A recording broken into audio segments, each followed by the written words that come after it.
Bonjour à tous et bienvenue dans ce webinaire organisé par Valbiome, une visite virtuelle qui s'intitule donc Chaudière biomasse, quelles opportunités pour mon exploitation. Donc aujourd'hui, je vous accueille. Je suis Aurore, je suis la chargée de communication chez Valbiome. Et donc pour faire un bref tour sur le programme pendant que d'autres personnes nous rejoignent petit à petit. Donc mon collègue Pierre-Louis va ensuite vous faire une présentation sur l'installation d'une chaudière biomasse, quoi, comment, à quel coût, pour réussir donc votre projet. Puis nous partirons virtuellement sur le site de la chaudière biomasse du Grand Potager à Altine, donc dans la commune de Gèves en Wallonie. Puis François Lotin, qui est donc COO de It's Energy, nous parlera donc du combustible de qualité, comment bien s'approvisionner et quels sont les critères à faire attention. Puis nous serons dans une petite séance questions-réponses et enfin nous clôturerons l'événement vers 11h30. Donc pour interagir avec nous sur cet événement, donc ceux qui ont déjà fait des événements avec Valbiome commencent à avoir l'habitude, mais donc pour tous les autres, vous avez sur la droite de votre écran un onglet blanc. Et donc dans cet onglet blanc, vous avez plusieurs parties. Donc vous avez la partie chat dans laquelle vous pouvez discuter avec les autres participants, avec nous de manière libre. Puis vous avez donc un onglet sondage dans lequel nous vous demanderons de vous rendre à la fin de l'événement pour vous donner votre avis sur ce que on vous a présenté. Et enfin, il y a l'onglet questions qui est le plus important puisque c'est là que vous allez poser les questions aux orateurs du jour. Donc, de préférence en précisant à qui elles s'adressent avec un petit arrobase devant votre question, ce sera plus facile à modérer. Et nous pourrons les sélectionner directement dans cet onglet. Voilà, donc je vais laisser la parole à mon collègue Pierre-Louis et donc je tiens à partager que nous sommes déjà 37 connectés aujourd'hui, donc merci pour votre intérêt et vous pouvez aller voir qui est là dans l'onglet participants. Voilà, Pierre-Louis, je te laisse la parole. Merci Aurore, bonjour à toutes et à tous et bienvenue à cette visite virtuelle Valbiome. Alors c'est vrai qu'avec ce contexte sanitaire particulier, nous n'avons pas eu l'occasion de faire beaucoup de visites de terrain ces derniers temps, mais on contrebalance cela par ces présentations virtuelles. Donc en plus de la vidéo, vient se joindre à ce type d'événement, toujours une intervention préalable donc à la visite. Ici, ce sera par moi-même, ensuite par François Lotin, qui vise en fait à vous présenter des éléments importants de ce type de projet-là. Donc la visite s'intitule « Quelle opportunité pour mon exploitation ?» et était principalement dédiée à un public et des acteurs du monde agricole. Mais vous allez voir qu'une grande partie des informations qui sont présentées pour des projets de chaudière biomasse peuvent s'appliquer à tout type de projet biomasse, que ce soit du résidentiel, du collectif ou des projets dans le secteur public. Donc ces éléments restent toujours valables. Donc on va parler ici vraiment de la chaudière biomasse en elle-même. Qu'est-ce que c'est? Quels sont les équipements qui interviennent dans une installation biomasse? Quels sont les coûts inhérents? Quand et comment est-ce pertinent d'envisager l'installation d'une chaudière biomasse? Le tout pourrait évidemment vous permettre de réussir votre projet si vous êtes déjà investi dans ce type de réflexion-là ou si vous envisagez simplement de trouver une manière de vous chauffer de manière écologique et surtout économique. Alors, Aurore et moi-même travaillons pour la SBL Valbiome, qui est une SBL active maintenant depuis 15 ans. Nous sommes basés à Gembloux et nous avons comme mission de stimuler, de faciliter toute forme d'initiative durable qui tourne autour d'une valorisation de la biomasse, que ce soit en énergie, comme c'est le cas ici avec des chaudières biomasse, mais également en matériaux, en molécules, donc des activités très diverses qui tournent toujours autour soit de la production, soit de la valorisation de biomasse. Nous sommes actuellement une quinzaine de personnes dans l'équipe. Valbiome, c'est une ASBL, donc une équipe, mais aussi et surtout un réseau de membres. Actuellement, nous sommes près de 200 membres et nous vous invitons, bien sûr, si ce n'est pas encore le cas, à rejoindre le réseau des membres Valbiome et de profiter des nombreux avantages qui vous sont offerts à ce niveau-là. Je vous invite, si ça vous intéresse, à consulter ces informations-là sur le site internet valbiome.be. Entrons maintenant dans le vif du sujet, chaudière biomasse, qu'est-ce que c'est? Alors, je ne sais pas si dans les participants, vous avez déjà eu l'occasion ou pas de visiter ou de prendre connaissance sur le fonctionnement d'une chaudière biomasse, mais ici, on va vraiment repartir de la base pour vraiment permettre de comprendre de quoi il s'agit quand on parle de chaudière ou de chaufferie biomasse, quels sont les éléments qui interviennent dans ce type de projet et ce type d'installation-là.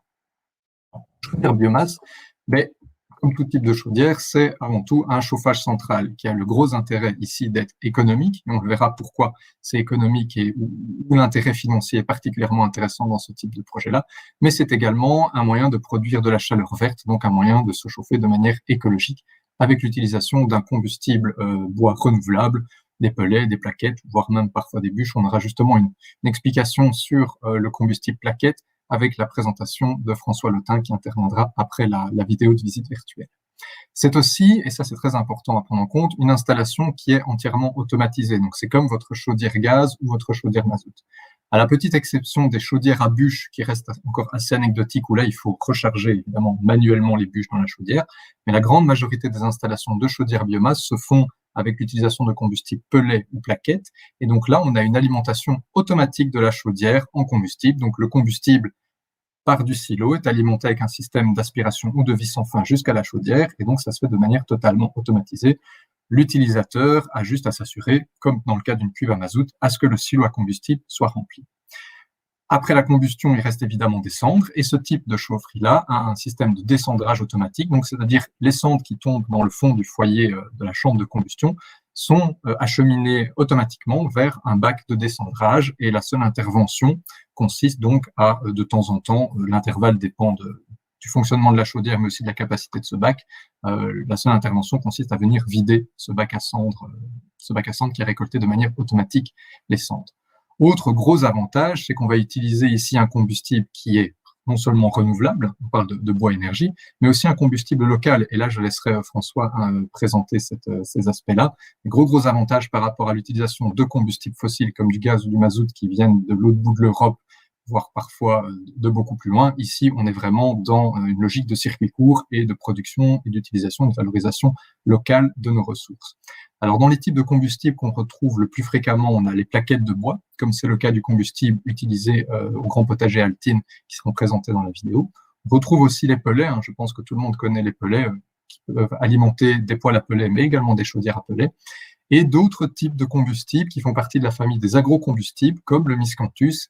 Et ça, c'est ce type de combustible qu'on est plus susceptible de pouvoir retrouver dans des projets issus d'installations dans le monde agricole, parce qu'il y a des possibilités d'autoproduction et d'autoconsommation avec des agrocombustibles qui sont particulièrement intéressantes pour ce type de projet-là. Alors, voilà schématiquement à quoi ressemble une chaufferie biomasse. Donc, vous avez la chaudière en elle-même, qui est représentée ici en rouge, le silo à combustible dans lequel va être stocké le combustible, que ce soit sous forme de plaquettes ou sous forme de pellets. Ici, vous avez une illustration avec un silo à plan incliné destiné à accueillir des pellets. Les vis sans fin vont extraire le combustible du silo et l'alimenter de manière automatique jusqu'à la chaudière, avec évidemment des systèmes de sécurité via une écluse coupe-feu qui évite toute remontée de flamme de la chaudière au silo. Donc c'est vraiment bien surveillé à ce niveau-là, il n'y a pas de souci à avoir. Et troisième élément très important dans un projet de chaufferie biomasse, donc on a la chaudière, on a le silo, mais on a également les ballons tampons, aussi parfois appelés ballons hydroaccumulateurs. Alors pourquoi est-ce que ces ballons tampons sont vraiment très importants? Et tout simplement parce qu'une chaudière biomasse, à l'inverse d'une chaudière mazout ou gaz, elle ne peut pas se permettre de s'allumer et s'éteindre toutes les 5 minutes. Donc, le temps que la chaudière s'allume, atteindre son régime de bon fonctionnement. Ça ne veut pas dire qu'à ce moment-là, on a un besoin de toute la chaleur qui est produite à cette plage de puissance-là. Mais évidemment, cette chaleur-là n'est pas gaspillée, elle est stockée dans le ballon tampon, et c'est ce ballon tampon-là qui va alimenter les circuits de distribution qui vont alimenter l'eau chaude dans les différents radiateurs ou les différents bâtiments.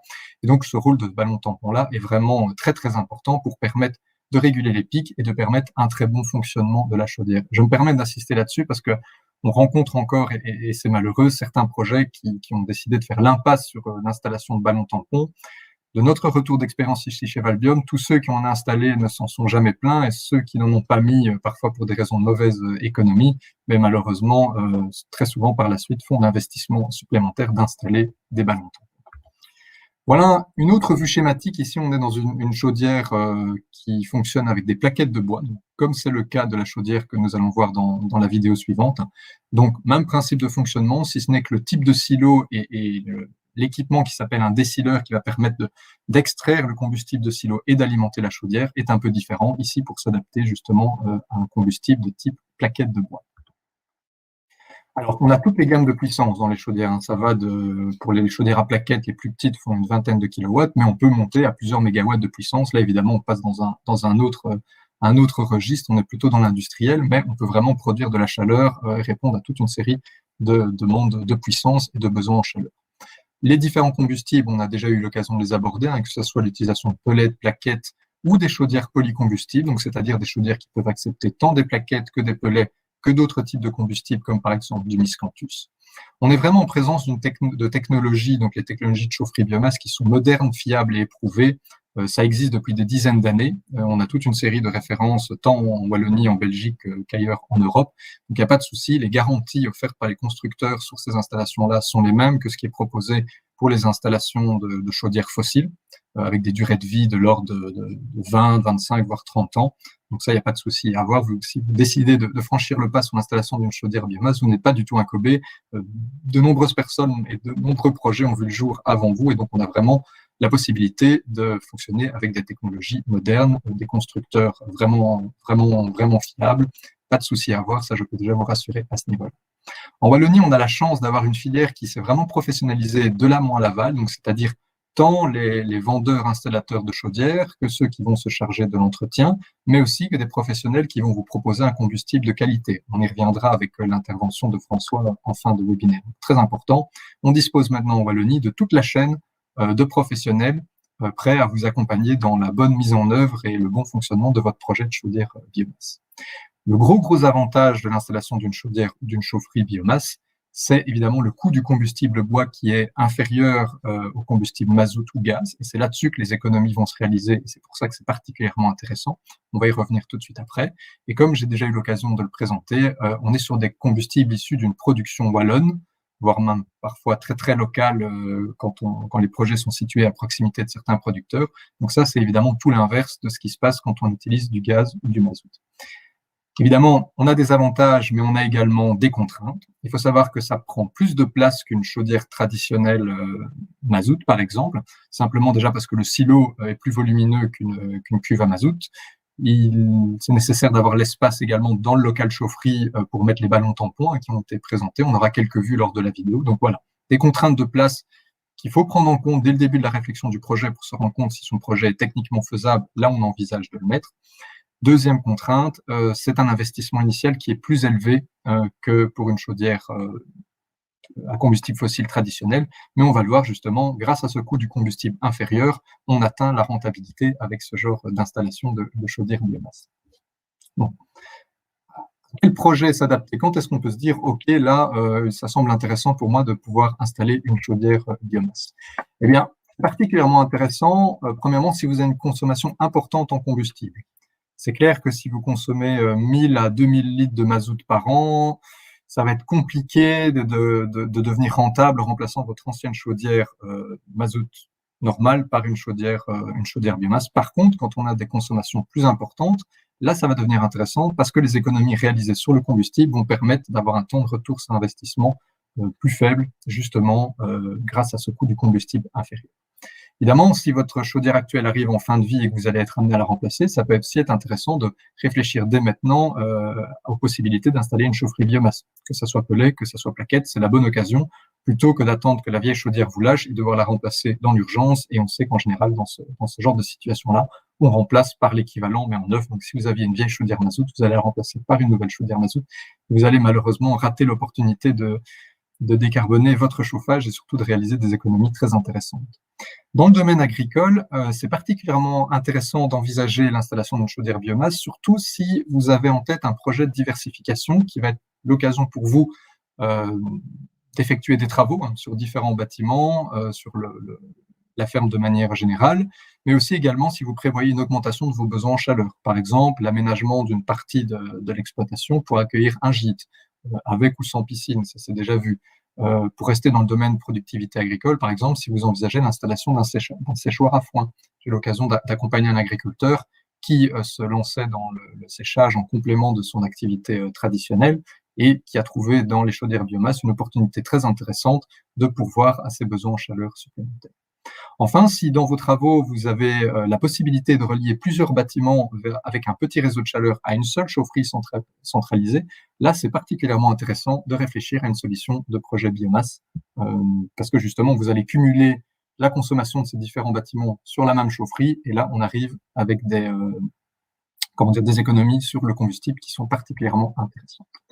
Alors évidemment, écologiquement, c'est intéressant, mais le nerf de la guerre, ça reste l'argent. Qu'en est-il du coût des solutions de chaudière biomasse? Alors, comme j'ai déjà précisé, l'investissement initial, il est clairement plus élevé que pour l'équivalent mazout ou gaz naturel. C'est un coût qui est très très variable selon les projets, mais un ordre de grandeur raisonnable, sachant que chaque projet est unique et doit presque être analysé au cas par cas, c'est de tabler entre 700 et 1000 euros par kilowattheure qui vont être installés. Et là, on englobe tout, donc la chaudière, le silo, le ballon tampon, éventuellement le petit réseau de chaleur et les sous-stations s'il y a un petit réseau de chaleur. Sachez que si vous faites ce type d'investissement-là pour un usage professionnel de la chaleur, vous êtes éligible à des aides à l'investissement spécifiques. Et si vous avez un projet dans le domaine public, vous êtes éligible à des aides spécifiques qui sont les aides UREBA, qui peuvent vous permettre de subvenir à une partie de l'investissement consenti. Alors, le gros avantage, c'est qu'on a du coup un coût annuel qui est plus faible que pour l'équivalent mazout, parce que le combustible coûte moins cher. Non seulement il est moins cher, mais il a une stabilité de prix particulièrement intéressante. J'en reviendrai tout de suite après dans la fin de la présentation. Voilà. Ici, vous avez un suivi des prix réalisé par Valbium depuis une dizaine d'années, qui montre pour une consommation moyenne, on va dire, de l'ordre de 2-3 000 litres par an, pour avoir un ordre de grandeur, l'évolution des prix pour des combustibles fossiles. En bleu, vous avez le mazout, en jaune le gaz naturel et en gris le propane. Donc on a des prix très très fluctuants sur lesquels on n'a aucun contrôle et en fait on est forcé d'acheter le combustible au prix auquel votre vendeur vous le vend. Et en Wallonie, on est totalement impuissant face à la fluctuation de ce type de prix-là. Par contre, quand on switch à l'utilisation d'un combustible biomasse, par exemple ici les pellets, livrés en vrac par camion souffleur, non seulement vous voyez qu'un prix qui est très généralement inférieur au combustible fossile, mais surtout qui est beaucoup plus stable. Et ces deux avantages-là, prix inférieur et stabilité des prix, on les retrouve encore plus quand on utilise des plaquettes combustibles. Donc ça, c'est le gros avantage de l'utilisation des combustibles bois, prix inférieur et stabilité des prix qui permet d'estimer de manière assez fiable l'évolution de ces coûts annuels par la suite. Et justement, en parlant de coûts annuels, si on a une comparaison des dépenses annuelles sur 20 ans, sur un projet hypothétique, donc soit on installe une nouvelle chaudière mazout de 50 kW, soit on passe à une chaudière plaquette. Alors certes, si on choisit l'option chaudière plaquette, l'investissement initial est plus important, mais vous voyez que quand on décompose les différents coûts combustible, entretien et amortissement par an, on a un net avantage en fait pour la solution biomasse parce que le coût du post-achat de combustible est nettement inférieur et donc permet de réaliser des économies. Et ce qui est représenté sur le graphique par la droite, vous voyez que dans le cas de ce projet hypothétique, à partir de la 5e année, ça coûte nettement moins cher d'avoir choisi l'option plaquette que l'option mazout. Là, j'en terminerai par quelques éléments d'intérêt qu'il est important d'avoir en tête pour bien réussir son projet. Un projet réussi, c'est un projet qui est bien réfléchi dès le début. Donc, n'hésitez pas à vous faire accompagner dans la réflexion de votre projet parce que même si on peut faire des généralités, comme c'est le cas dans ce genre de présentation-ci, chaque projet reste unique et il faut bien évaluer la pertinence, les avantages et les contraintes propres à votre projet. N'hésitez pas également, si vous le souhaitez, à faire réaliser une étude de préfaisabilité, donc qui va vous permettre d'évaluer la pertinence techno-économique de votre projet, vous permettre d'estimer le coût de ce projet-là et vous apporter toute une série d'autres informations chiffrées qui peuvent vous être d'un intérêt si vous décidez d'être équipé pour franchir ou pas le pas. Bien définir son projet, c'est-à-dire avoir dès le début, ou en tout cas très rapidement, la possibilité d'obtenir des réponses aux différents besoins et aux exigences que vous devez avoir clairement définies, sur quel type de combustible vous allez aller, quel type d'utilisation de la chaleur, est-ce que je vais relier un ou plusieurs bâtiments, est-ce que je vais seulement chauffer une partie résidentielle, est-ce que je vais également chauffer un gîte, un séchoir, des serres, etc. Est-ce que je prévois une extension future de mes besoins en chaleur? Tout ça sont une série d'éléments qui est très important d'avoir en tête dès le début, justement pour penser le projet le plus adapté à vos besoins actuels et aussi à vos besoins futurs.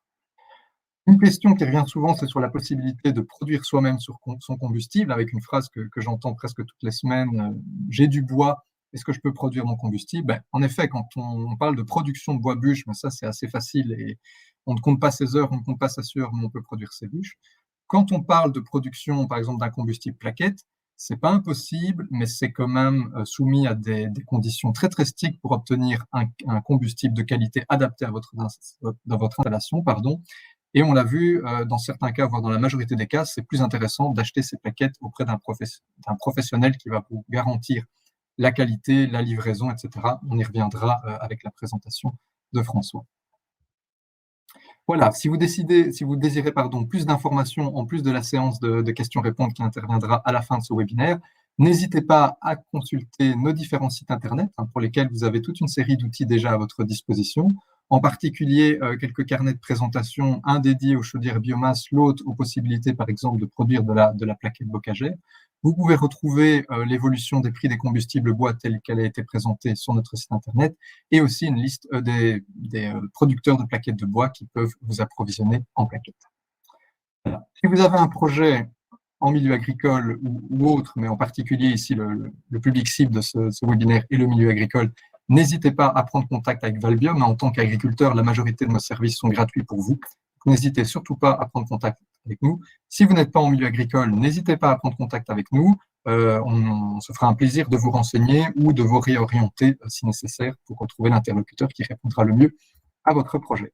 Voilà, je vous remercie pour votre attention. C'en était tout pour cette présentation générique sur les chaudières biomasse.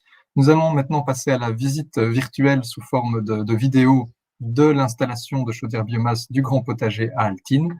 Ma collègue Aurore va de ce pas charger la vidéo. Ne vous inquiétez pas si les premières secondes sont un peu floues, c'est normal, le temps que la présentation se charge. Et on se retrouve après cette visite virtuelle.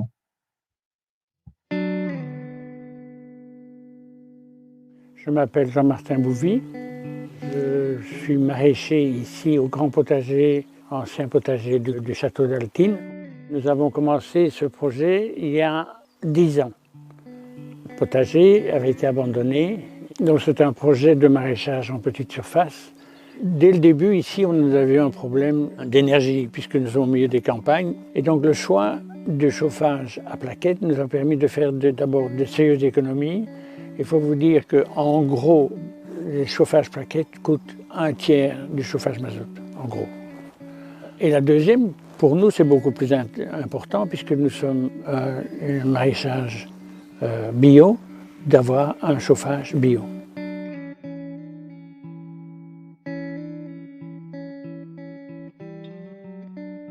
Le principe de fonctionnement d'une chaudière biomasse, ce n'est vraiment pas très compliqué. En fait, vous avez un silo qui va servir à stocker le combustible. Ce combustible, qui est ici sous forme de plaquettes de bois, va être transféré du silo à la chaudière via un système de vis sans fin.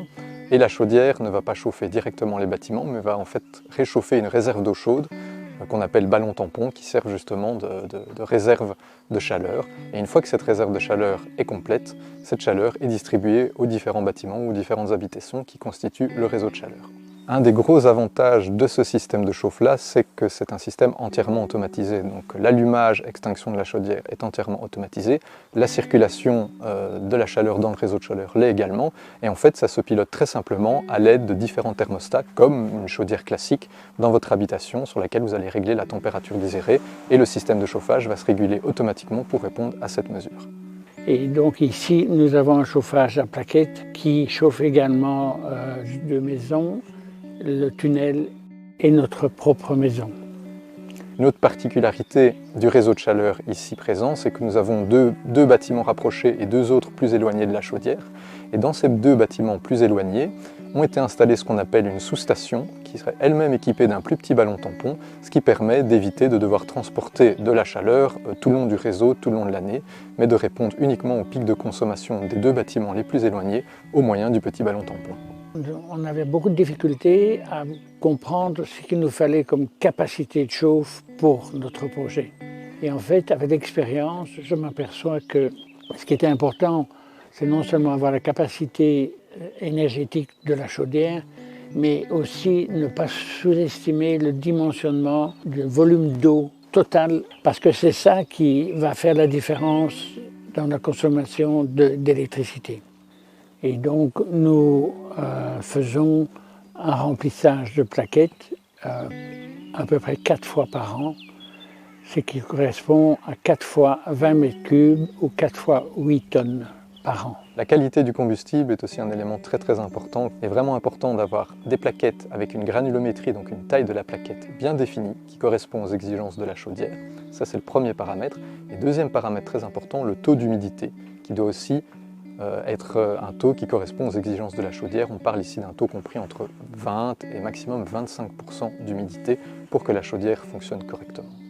Enfin, les producteurs professionnels, en plus de proposer de la plaquette broyée correctement et séchée, rajoutent aussi une étape de criblage qui va permettre d'enlever les trop gros morceaux, mais aussi et surtout tout ce qui est poussière, particules fines, petits morceaux d'écorce, ce qui va permettre un meilleur fonctionnement de la chaudière dans le sens où elle va s'encrasser moins vite vu que le combustible a été débarrassé de ses impuretés. Et c'est ça qui est intéressant, c'est d'avoir cette facilité à chauffer et la chaudière elle-même ne se met en marche que quand la température du ballon tampon est en dessous de 75 degrés. C'est-à-dire qu'on n'aurait pas pu faire des plans. C'est tout simple. Parce que à l'heure actuelle, encore cette nuit, on a eu -3, -4. Donc dans un tunnel, protège grosso modo à peu près 2-3 degrés, mais pas plus. Donc si vous avez du -6, vos plants de tomates gèlent et ça pose des gros soucis. Donc si vous me dites, est-ce que ça vous a permis de faire des plans, des choses que vous ne pouviez pas faire? Oui.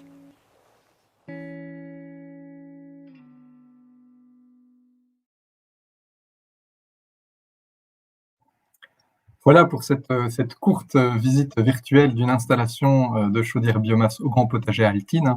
Donc, comme vous avez pu le voir ici, un projet assez intéressant parce que non seulement la chaudière est équipée d'un petit réseau de chaleur qui chauffe différents bâtiments, mais on a des usages différents de la chaleur. Ça chauffe l'habitation des maraîchers, également une seconde habitation équipée elle-même d'un deuxième ballon tampon pour éviter justement pour lisser ces pics de consommation, mais aussi un usage professionnel avec un système de tuyauterie enterrée qui permet de maintenir à une température raisonnable des serres sous tunnel et qui permet justement aux maraîchers de produire des plants et donc de maintenir une activité là où une utilisation sans production de chaleur ne leur permettrait pas d'intervenir.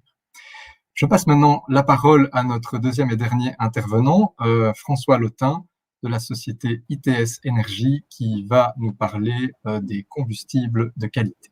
François, c'est à toi. Voilà, c'est à moi. Bonjour à tous. C'est appréciable de voir un projet concret et de voir finalement à quoi sert le combustible qu'on livre chaque année. Donc c'est sympathique comme petite vidéo. Merci. Donc juste en 2 mots, notre société s'intègre directement dans la filière bois. Donc, on est à la base une société spécialisée dans le tri qualitatif du bois. Et lors de ce tri qualitatif du bois, vous avez dans le bois un certain nombre de qualités. Vous avez des bois de qualité, des bois d'œuvre, comme on appelle ça, et des sous-produits du bois. Et c'est de là qu'est née notre société ITS Énergie qui aujourd'hui valorise tous ces sous-produits du bois. Et dans ces sous-produits du bois se trouve évidemment la plaquette forestière, à côté notamment d'un projet comme Charbon que nous avons aujourd'hui.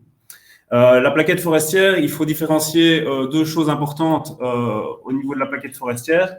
C'est que vous avez de la plaquette dite humide et de la plaquette dite sèche.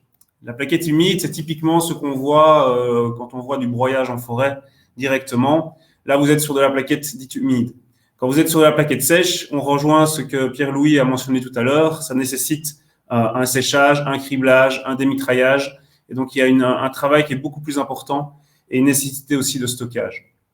Donc, la plaquette humide, ça concerne vraiment les grosses chaufferies. Ce qui nous concerne aujourd'hui, je pense que c'est plutôt les chaufferies de taille moyenne. Et donc là, on va rentrer typiquement dans des projets où la plaquette sèche peut trouver sa place. Je tente à dire, même si je ne suis pas un spécialiste technique des chaufferies, que ce qui est vraiment important quand vous avez un projet de ce type, c'est de penser que finalement la plaquette trouve sa place dans des chaufferies qui commencent autour de 100 kW. Ça, c'est selon nous, d'un point de vue économique, pour un retour sur investissement sur 5 à 6 ans, pour commencer à concurrencer le coût du mazout où l'investissement est moins cher. Et tout ce qui sera en dessous de cette puissance-là peut être compensé par le pellet. Donc, nous sommes basés principalement à Bertry. Notre plateforme où nous stockons la plaquette sèche se trouve à Bertry. Et nous avons comme politique de travailler dans un rayon d'action de 100 à 120 km autour de notre plateforme, ce qui représente à peu près le cercle que vous voyez à l'écran. Aujourd'hui, dans la plaquette, donc je le disais, ce qui est vraiment important, c'est qu'aujourd'hui, la Belgique n'a pas déterminé spécialement des définitions de standards.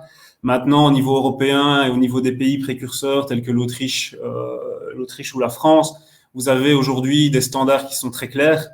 Les chaufferies telles que celles que nous venons de voir au Grand Potager, ce sont des chaufferies qui demandent une plaquette criblée type G30 W20, donc c'est une humidité de l'ordre de autour de 25%, avec une granulométrie qui va être entre 6 à 8 mm et 50 mm.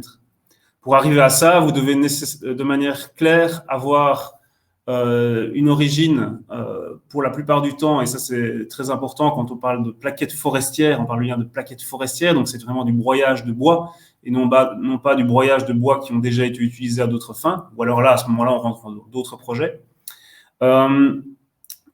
Et ce que j'aime à dire par rapport à la plaquette, c'est que ce qui est vraiment important, c'est de réfléchir le projet en amont.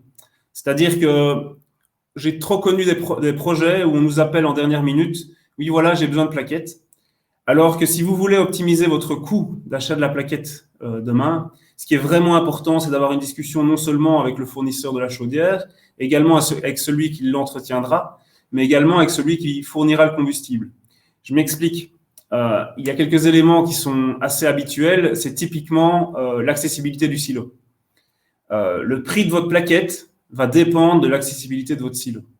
Si vous avez un silo qui est facilement accessible, vous allez avoir forcément un coût de transport et d'accès qui va pouvoir être moindre. Si vous avez un silo où vous pouvez béner, c'est-à-dire avoir un conteneur que vous allez simplement renverser dans le silo plutôt que de devoir souffler avec un système de soufflage, il est clair que votre coût de la plaquette sera moindre.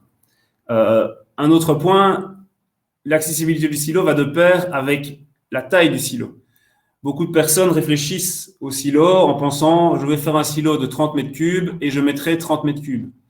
Vous verrez par la suite que ce n'est pas aussi vrai que ça. Il faut dimensionner son silo à bonne taille, sachant que pour transporter de la plaquette, le contenant et le transport idéal pour optimiser les coûts de transport, c'est 40 mètres cubes. Donc, une société comme la nôtre et comme toute autre société de la filière, aujourd'hui, il y a quelques acteurs qui se sont professionnalisés et qui se sont mis sous la tutelle de la SBL Febel. Aujourd'hui, ce qui est important, c'est de sécuriser l'approvisionnement. C'est finalement pouvoir utiliser l'énergie bois comme une vraie énergie et non pas uniquement un volume de bois livré, et aussi pouvoir garantir que dans les périodes plus compliquées de l'année, on arrive à avoir un combustible qui reste stable pendant toute l'année. Qu'il est clair que l'énergie bois a toutes les valeurs écologiques qu'elle peut véhiculer, que ce soit dans les nécessités d'énergie pour produire l'énergie elle-même, que ce soit dans son circuit court, mais il est clair aussi que que le bois, on a besoin du bois au moment où il est le plus difficile à exploiter. Donc, il est impossible d'envisager un projet plaquette forestière sans avoir un stock tampon qui permette d'alimenter la chaudière. Donc, soit on a le stock tampon et on peut l'avoir chez soi, mais la plupart du temps, quand on a des projets d'aménagement de ferme ou d'installation, on n'a pas la place. Et c'est là qu'un professionnel peut garantir cet approvisionnement tout au long de l'année. Donc, dans les préoccupations essentielles, il y a certaines choses que Pierre-Louis a déjà mentionnées, mais il est clair que si on a un combustible qui est uniforme, il doit aussi répondre aux prescriptions de la chaudière. Chaque chaudière a ses prescriptions en termes de granulométrie et d'humidité. Si vous commencez à mettre dans une chaudière une plaquette qui ne correspond pas aux besoins, c'est le début des problèmes. Que ce soit en termes de surcoût au niveau des entretiens, que ce soit en termes de problématiques d'émissions, ou que ce soit en termes de rendement. Aujourd'hui, on vous annonce des rendements avec les chaudières à plaquettes qui sont relativement équivalents à ceux qu'on peut avoir avec le mazout. On atteint des 93-94% de rendement, donc on approche les 100% comme les chaudières gaz ou mazout. Mais il est clair que ça dépend du combustible que l'on met dedans. Vous avez des chaudières qui prennent de la plaquette qui peut être avec une humidité de 40%, comme vous avez des chaudières qui prennent de l'humidité entre 20 et 25%. Quand ce sont des petites chaudières, vous serez toujours sur de la plaquette avec une humidité faible.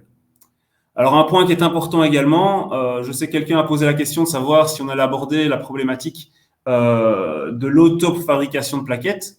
Sur le principe, il suffit de respecter un certain nombre de critères de base, mais comme je l'ai évoqué en premier point, le plus important, c'est d'avoir un espace de stockage. Si on veut garantir un combustible uniforme, il faut de l'espace de stockage à couvert, et il faut avoir une capacité de broyage avec un système de broyage qui permet d'avoir une uniformité dans la plaquette, ce qui est impossible avec un petit broyeur manuel. Vous devez aussi, pour avoir une bonne qualité, cribler cette plaquette. Si vous criblez la plaquette, vous allez retirer à la fois les longues et à la fois les petites portions. Si vous retirez les longues, vous évitez toute problématique au niveau des vis sans fin. Et si vous retirez les fines, vous allez éviter tous les problèmes liés au bourrage, aux encrassages et finalement à toute cette matière qui est la matière non énergétique de la plaquette qui crée les problèmes et qui crée les problèmes de corrosion au niveau de l'usure. Également, si vous retirez les fines, c'est là que vous allez arriver à respecter les émissions telles qu'elles sont prévues par les fabricants de chaudières, c'est-à-dire que c'est un combustible qui doit être éliminé des fines particules inférieures à 5 mm. Donc, au niveau de l'approvisionnement et des livraisons de plaquettes, comme je l'ai évoqué, il est très très important d'avoir un silo qui permette d'avoir un volume suffisant. Comme je l'évoque un peu plus loin, et je vais sauter tout de suite là-bas. Attendez. J'ai pas besoin de slide pour l'expliquer. C'est simplement quand vous parlez d'un silo qui fait 40 à 50 mètres cubes, vous mettez dedans environ 60% du volume utile du silo. Donc, si vous voulez pouvoir mettre 40 mètres cubes dans un silo et optimiser les coûts de transport et donc diminuer le coût de la plaquette, il faut un silo de minimum 60 mètres cubes. Donc, ça, c'est des choses qui sont vraiment importantes à prendre en compte. Un silo, idéalement, qui pourra être enterré pour éviter de devoir souffler. Si l'on doit souffler, ce n'est absolument pas un souci. Une société comme la nôtre et d'autres peuvent vous offrir ce soufflage de la plaquette, mais il faut savoir que c'est un surcoût à la livraison.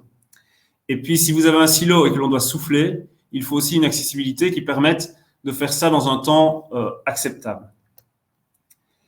Au niveau de l'approvisionnement, on a parlé du prix de l'approvisionnement. Ce qui est important au niveau de ce prix, et pour pouvoir garantir un prix sur le long terme, c'est de pouvoir réfléchir aussi à signer des contrats sur une durée suffisamment longue, je dirais minimum 3 ans, qui permettent à la fois aux fournisseurs de garantir ses investissements, mais qui vous garantissent aussi un prix fixe dans le temps. Le prix du bois est relativement fixe, il est inférieur aux énergies fossiles, mais il est clair que au plus il y aura des chaudières en Wallonie demain, au plus nous aurons un prix de la plaquette qui pourra être garanti être uniforme dans le temps. Vous allez me dire pourquoi? Mais simplement pour la raison suivante. C'est-à-dire que oui, on va faire plus appel à la matière bois, mais la ressource est vraiment très importante en Wallonie. Mais également, on va pouvoir, entre guillemets, optimiser toute la logistique qu'il y a derrière cela. Et c'est en optimisant cette logistique qu'on pourra encore plus garantir un prix constant à l'avenir. Donc là, voilà, la taille du silo que j'évoquais. Donc, c'est vraiment important de réfléchir au volume utile. Le volume de remplissage réel, il est entre 55% et 75% du volume du silo. La nécessité d'utiliser un bon broyeur, comme je l'ai évoqué. Nous, on essaie d'utiliser des broyeurs identiques toute l'année avec une plaquette qui garantit un taux de grosse portion relativement important. Et ça, nous, on peut le garantir aussi parce qu'on fait aussi de la plaquette humide qui nous permet finalement d'évacuer certains éléments qui ne peuvent pas aller en plaquette sèche dans la plaquette humide, ce qui est beaucoup plus difficile à faire quand on travaille juste pour soi.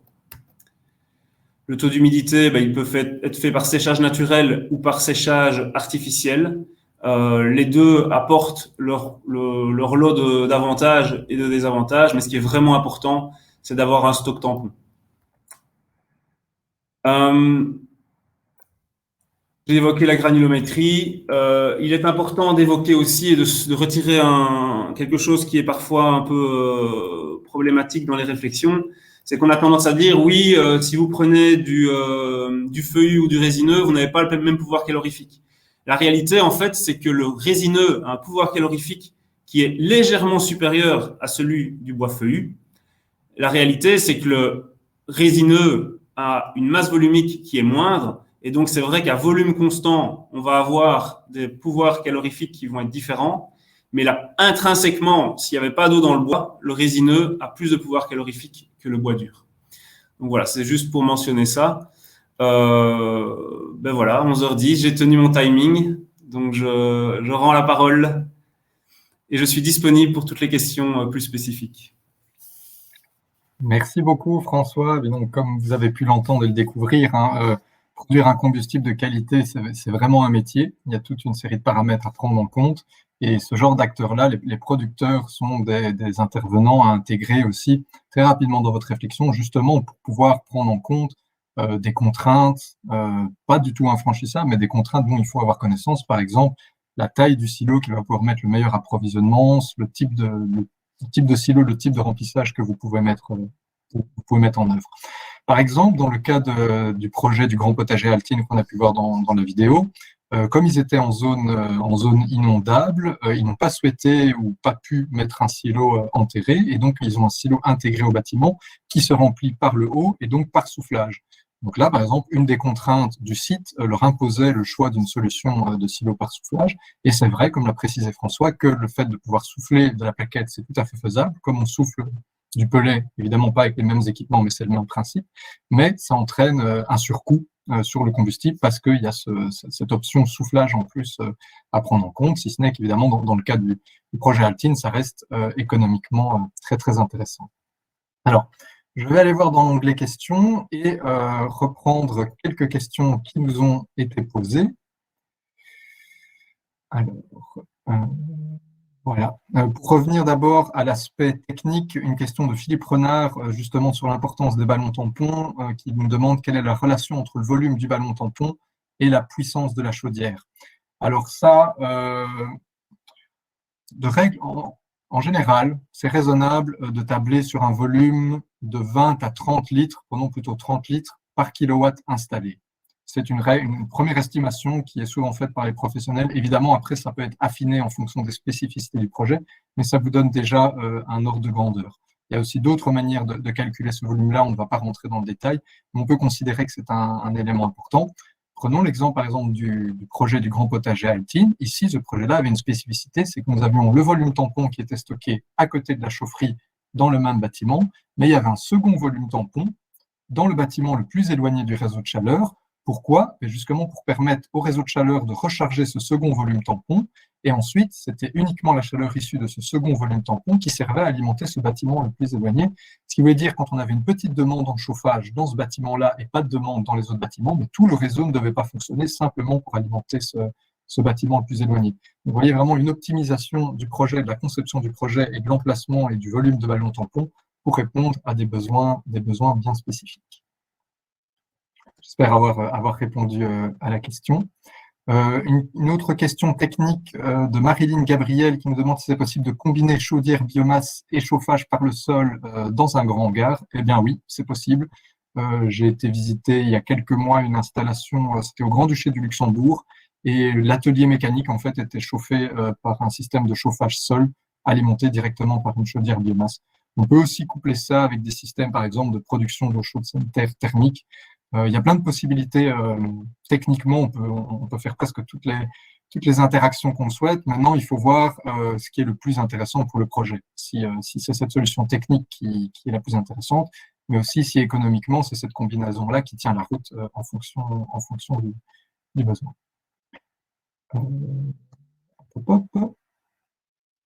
Une question pour Jean-François, une question qui provient de Julie Charles, qui demande justement si l'autoproduction est compliquée pour des questions de traitement et donc de bonne préparation de la plaquette, séchage, calibrage, criblage, etc.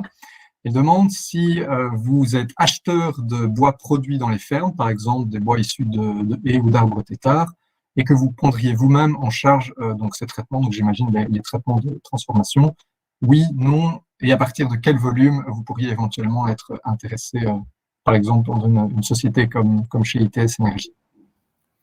Ouais, donc nous, par rapport à l'approvisionnement en bois, comme on a des activités connexes de valorisation du bois, il est vrai qu'on fait souvent appel à notre propre approvisionnement pour plusieurs raisons. Un, c'est pour garantir l'uniformité du produit entrant que l'on utilise dans le criblage.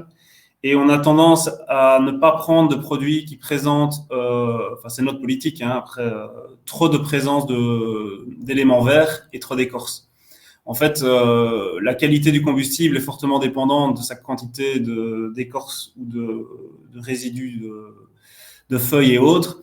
Et c'est vrai qu'on n'a pas tendance à faire ce genre d'appro.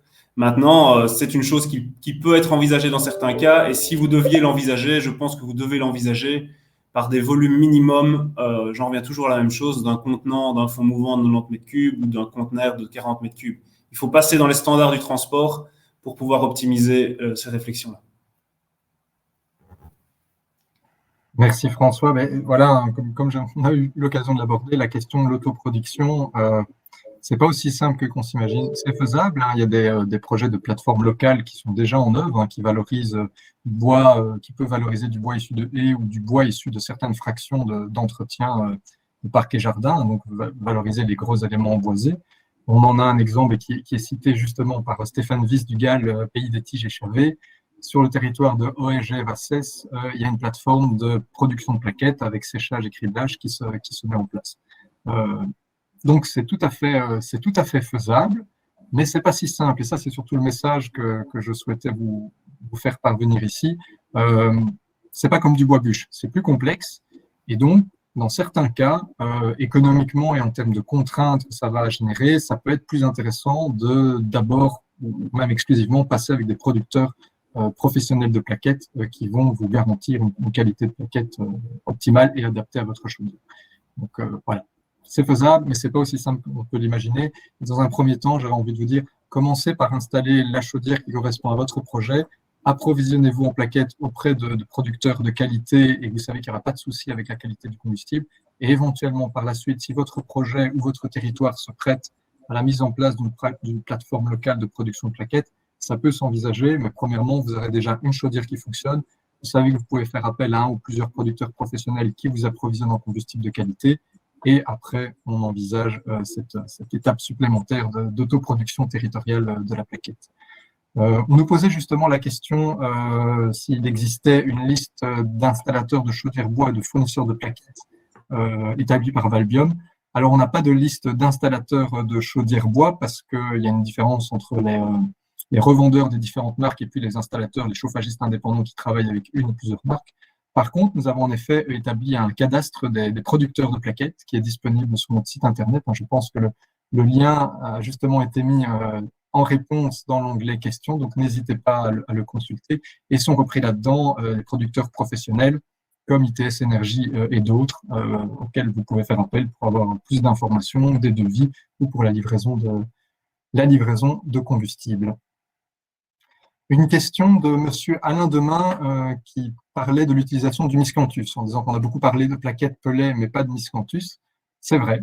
Alors, parce qu'ici, le projet du grand potager à Altine fonctionnait aux plaquettes, et donc on a plutôt mis l'accent dessus. Donc, le miscanthus peut être un combustible pour les chaudières biomasse, mais va s'utiliser dans des chaudières dites polycombustibles, qui sont en fait des chaudières à plaquettes qui ont subi quelques modifications pour pouvoir accepter ce type de combustible-là. C'est principalement, d'un point de vue technique, un renforcement du foyer de combustion, un système de recirculation des fumées qui permet de garantir le bon fonctionnement avec ce type de combustible.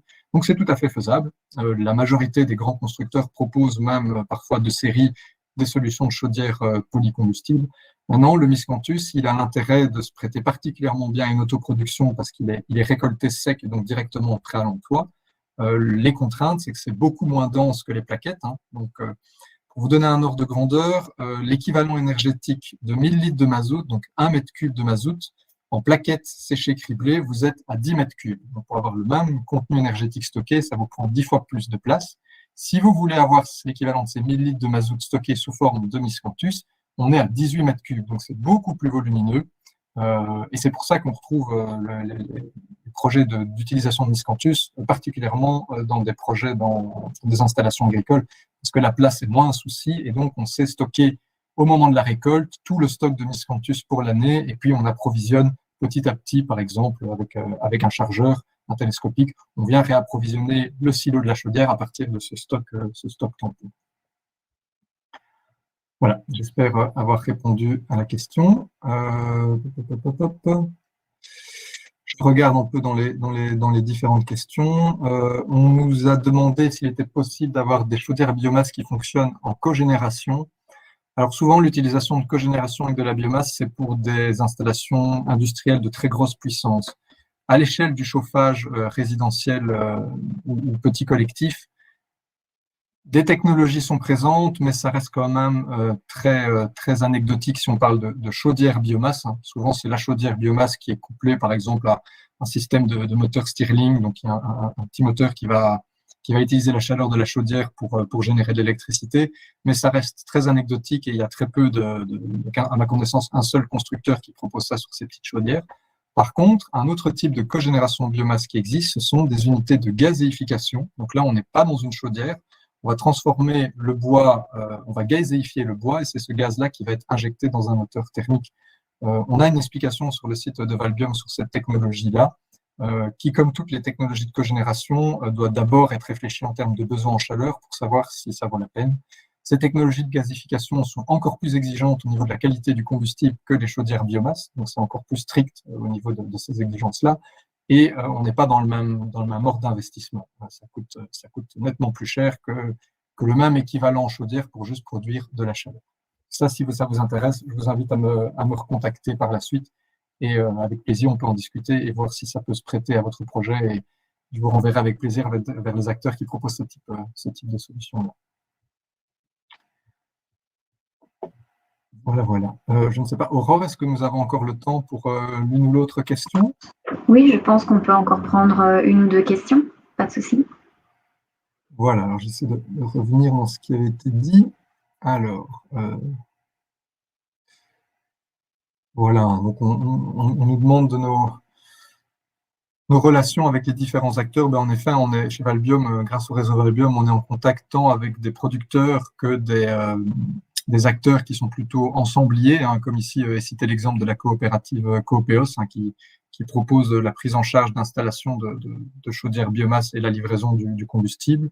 D'autres acteurs, comme par exemple ITS Énergie, hein, François pourra confirmer, proposent aussi ce type de prestations-là, donc qui vont de services combinés de l'installation de la chaudière et la livraison du combustible. D'autres acteurs aussi commencent à se lancer sur ce secteur-là en Belgique. Donc oui, chez Valbium, nous sommes en contact avec ces différents acteurs-là. C'est très intéressant de voir que de plus en plus d'acteurs se lancent dans ce projet-là. Ça confirme aussi que voilà, on a passé les premières barrières qui étaient des barrières techniques ou le fait de faire connaître les solutions. Et maintenant, différents acteurs souhaitent se lancer sur ce type de projet-là. Donc ça, c'est très intéressant. On avait une autre question de Marilyn Gabriel sur les études de préfaisabilité. Ça, c'est des variables, ça dépend en fait du projet. Oui, il y a très certainement des bureaux d'études qui vous le proposent. Maintenant, on n'a pas établi de liste parce qu'en fait, chez Valbium, on propose aussi ces études de préfaisabilité-là. Donc, si ça vous intéresse, je vous invite à me contacter parce que c'est vraiment en fonction de votre projet. À savoir que aussi notre rôle chez Valbium, c'est de voir aboutir les projets. Donc, dans certains cas, en passant 1 heure au téléphone, on a déjà toute une série d'éléments qui vous permettent, je vais déjà vous apporter toute une série de réponses à vos questions et vous pouvez passer directement à l'étape d'après en consultant des professionnels et obtenir un devis plutôt que de passer par la case étude de préfaisabilité payante. Si ce n'est que l'étude de préfaisabilité, son gros avantage, c'est qu'évidemment, c'est neutre. Donc, si vous faites appel à un professionnel, il va vous proposer une solution, mais il va proposer les solutions que lui commercialise, tandis qu'en passant par une étude de préfaisabilité, vous avez vraiment une analyse neutre de différentes options qui peuvent s'offrir à vous et de voir laquelle semble la plus adaptée à votre projet. Donc, voilà, c'est un avantage d'avoir cette analyse plus complète et totalement objective.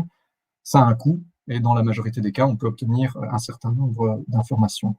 Si parmi les participants, on a des acteurs du monde agricole, sachez que chez Valbium, nous disposons d'une convention qui nous permet de réaliser ce genre d'accompagnement-là, de type étude de préfaisabilité, gratuitement pour les agriculteurs qui souhaitent analyser plus précisément leur projet de chaufferie biomasse. Encore une fois, n'hésitez pas à revenir vers nous si vous êtes intéressé par ces possibilités-là. Alors, je regarde un peu où nous en sommes dans les questions.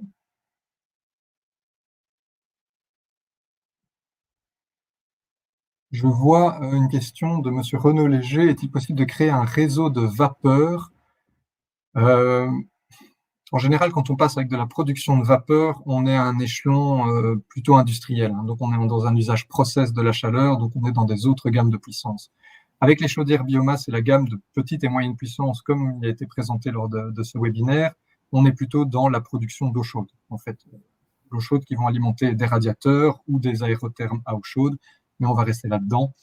Quand on a des besoins en vapeur avec cette gamme de puissance-là, par exemple dans des projets brassicoles ou autres, on peut combiner des solutions chaudière biomasse avec des brûleurs d'appoint en gaz, en fait, avec la chaudière biomasse qui va préchauffer l'eau à une certaine température, on va dire par exemple 80 degrés, et puis c'est l'appoint gaz qui vient générer de la vapeur quand on a ces petits besoins en vapeur. Après, si c'est vraiment un grand circuit et un grand besoin en vapeur, on passe dans une autre catégorie avec un autre type de chaudière. C'est une autre gamme d'investissement, une autre gamme de puissance, et là, des combustibles plutôt de type plaquettes humides, comme l'avait présenté François, mais on est vraiment dans une catégorie au-dessus en termes de puissance et de type de projet que ce qui est présenté, ce qui est le sujet de ce webinaire ici.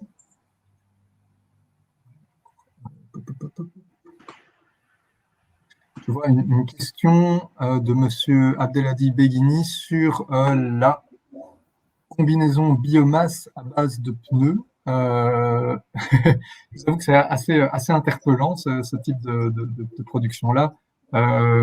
Pour moi, les chaudières biomasse qui sont commercialisées actuellement, elles sont conçues pour fonctionner avec du bois et que du bois. Si vous commencez à mettre autre chose, et en particulier des mélanges de ce type-là, on va à l'encontre de très gros problèmes, parce que voilà, votre chaudière mazout, elle est faite pour fonctionner avec du mazout. Si vous commencez à mettre de l'huile de friture ou un mélange de mazout et d'autres choses, les problèmes vont arriver. Quand on est avec des chaudières bois, c'est le même principe, c'est du bois. D'autant plus qu'ici, avec ce type de matière première comme du pneu, on n'est plus dans de la combustion, mais on est légalement considéré comme de l'incinération de déchets. Et là, en termes de réglementation, on est considéré comme un incinérateur.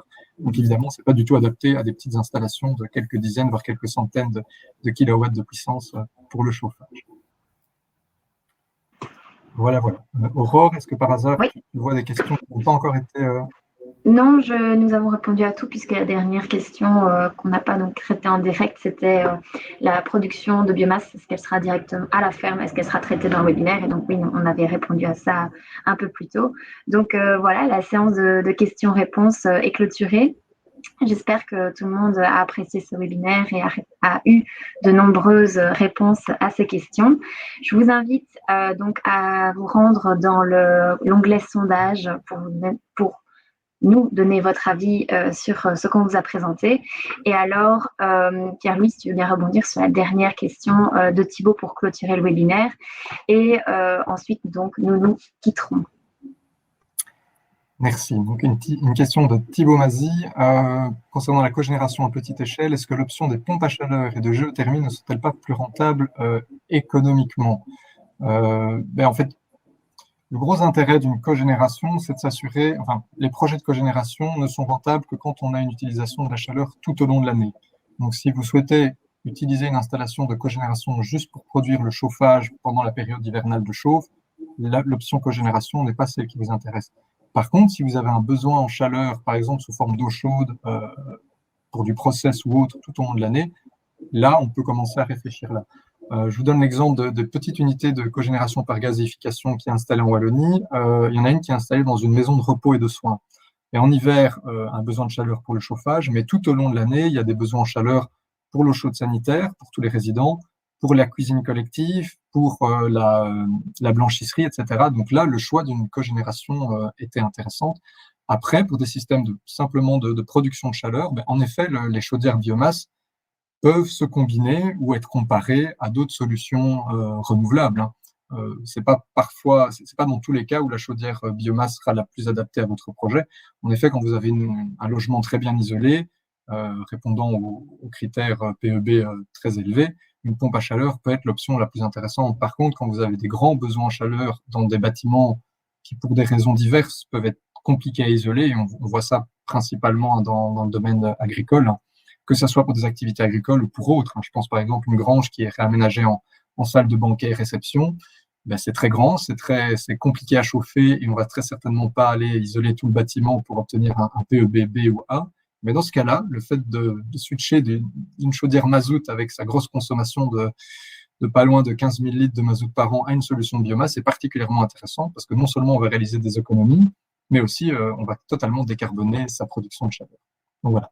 Encore une fois, tout l'intérêt de bien réfléchir à votre projet du début et ne pas hésiter à vous renseigner auprès de professionnels pour avoir des questions techniques et des devis chiffrés, mais aussi auprès d'acteurs indépendants comme Valbiom, c'est de vous permettre de vous orienter vers la solution qui semble convenir le mieux à votre besoin.